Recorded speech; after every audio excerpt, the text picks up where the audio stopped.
একজন মুসলিম হিসেবে আমি কি ইরানকে সাপোর্ট করব নাকি তাদের বিপক্ষে যাব? গভীরভাবে বিশ্লেষণ করলে দেখা যায় আপনি যদি ইরানের বিপক্ষে যান তবে পরোক্ষভাবে আপনার অবস্থান চলে যায় আমেরিকা আর দখলদার ইসরায়েলের পক্ষে। একজন মুসলিম হয়ে আপনি কিভাবে কুফফার আর শতাব্দীর সবচেয়ে বড় জালিমদের সমর্থন করবেন এটা তো কল্পনা করা যায় না। আবার অন্যদিকে আপনি যদি ইরানকে নিঃশর্ত সমর্থন করেন তখন সামনে এসে দাঁড়ায় আপনার ইমান ও আকিদের প্রশ্ন। ইরানিরা শিয়া মতবাদের অনুসারী, যাদের সাথে আমাদের মৌলিক বিশ্বাসের আসমান ও জমিন ফারাক রয়েছে, তাদেরই বা কিভাবে আপনি মন থেকে সমর্থন করবেন? তাহলে উপায়? এমন এক জটিল ও দমবন্ধ করা পরিস্থিতিতে একজন সাধারণ মুসলিম হিসেবে আপনার বিশ্বাস, আপনার চিন্তাধারা ঠিক কেমন হওয়া উচিত? আপনি এই মুহূর্তটিকে আসলে কিভাবে দেখবেন? আজকের দিনে আমেরিকা আর ইসরায়েলের মূল ক্ষোভটা আসলে কোথায়? তারা চায় পৃথিবীর অন্য সব দেশের মতো ইরানও তাদের গোলাম হয়ে থাকুক। তারা চায় ইরান তাদের আধিপত্য মেনে নেই, তাদের তৈরি করা ভূ রাজনৈতিক ছকে মাথা নত করে চলুক। কিন্তু একটি স্বাধীন ও সার্বভৌম রাষ্ট্র হিসেবে ইরান যখন আমেরিকা আর ইসরায়েলের রক্তচক্ষুকে উপেক্ষা করে চোখে চোখ রেখে সোজা ভাষায় না বলে দেয়, তখনই শুরু হয় সংঘাত। নিজের দেশের সার্বভৌমত্ব রক্ষা করতে কুফফার শক্তির আধিপত্যকে পায়ে মারিয়ে ইরান আজ যে শির উঁচু করে দাঁড়িয়েছে তা সত্যি অভাবনীয়। একটি মুসলিম ভূখণ্ড হিসেবে আমেরিকা ও ইসরায়েলের গোলামি মেনে না নেওয়া, মাথা উঁচু করে কথা বলাটাই তাদের কর্তব্য ছিল, আর তারা ঠিক সেটাই করেছে। কিন্তু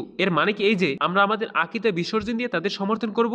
না, কখনোই না। এখানেই আমাদের মনের সবচেয়ে বড় কনফিউশন দূর করতে হবে। আহলুস সুন্নাত ওয়াল জামাতের একজন অনুসারী হিসেবে আমাদের আকীদা দিবালোকের মতো স্পষ্ট। সাহাবা কেরামের মর্যাদা এবং আমাদের মৌলিক বিশ্বাসের জায়গায় ইরানের শিয়া মতবাদের সাথে আপোষ করার বিন্দুমাত্র সুযোগ আমাদের নেই। আকীদের জায়গায় আমরা ছিলাম, আমরা আছি এবং সম্পূর্ণ বহাল থাকবো ইনশাআল্লাহ। কিন্তু মনে রাখবেন, আকীদের ময়দান আর আন্তর্জাতিক রাজনীতির যুদ্ধের ময়দান এক জিনিস নয়। ইসলাম আমাদের অন্ধ হতে শেখায় না, ইসলাম আমাদের ইনসাফ ও ন্যায় বিচার করতে শেখায়। আজ ইসরায়েল এবং আমেরিকা যখন সরাসরি একটি মুসলিম দেশের উপর জুলুম করতে আসছে, তখন তাদের সে আগ্রাসন রুখে দেওয়াটাই অবশ্যই একটি বীরত্বপূর্ণ কাজ। আমরা ইরানের আকীদাকে সমর্থন করি না, তাদের সব রাজনৈতিক উদ্দেশ্যকেও হয়তো আমরা সাধুবাদ জানাই না, কিন্তু কুফফারদের বিরুদ্ধে আমেরিকা ও ইসরায়েলের অহংকার চূর্ণ করতে যে বুলেটটি তারা ছুড়ছে, আমরা অন্তত ইনসাফের খাতিরে সেই বুলেটের প্রশংসা করতে পারি। যে কেউ, সে যেই হোক না কেন, যদি জালিমের চোখে আঙ্গুল দিয়ে তার জুলুমের জবাব দেয়, ইনসাফের দাবি হলো তার সাহসের মূল্যায়ন করা। আমেরিকা ও ইসরায়েলের আধিপত্য প্রত্যাখ্যান করে তারা যে প্রতিরোধ গড়ে তুলছে, তার জন্য তারা একটি ধন্যবাদ অবশ্যই পেতে পারে। আমাদের অবস্থান খুব পরিষ্কার, আমরা কুফফার ও জালিমদের চূড়ান্ত পতন চাই, আর একই সাথে আমাদের খাঁটি ইমান ও আকীদাকেও বুকের ভিতরে সযত্নে আঁকলে রাখতে চাই। শত্রু কৌশলগত কারণে স্বস্তির কারণ হতে পারে, কিন্তু আকীদাগত ভাই নয়। তাই কুফফারদের অহংকার ধুলোয় মিশে যাওয়ার দৃশ্যকে উপভোগ করুন, প্রতিরোধকারীদের সাহসের জন্য তাদের ধন্যবাদ দিন,